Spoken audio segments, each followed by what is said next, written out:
സങ്കീർത്തകൻ്റെ പുസ്തകം 3-ാം അധ്യായം 5ഉം 6ഉം വാക്യങ്ങൾ.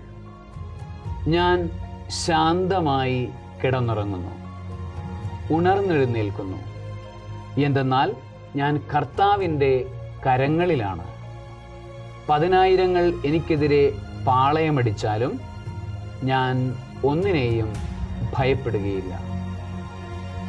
ദാവീദ് രാജാവ് തൻ്റെ മകനായ അബ്സലോം തനിക്കെതിരെ സൈന്യവുമായിട്ട് വരുമ്പോൾ പലായനം ചെയ്യുന്ന ഒരു ജീവിതാനുഭവത്തിലൂടെ കടന്നു പോകുന്നുണ്ട്. ആ അനുഭവത്തിലൂടെ കടന്നു പോകുമ്പോൾ ദാവീദ് പാടിയ സങ്കീർത്തനമാണ് നമ്മൾ ഈ വായിച്ചത്.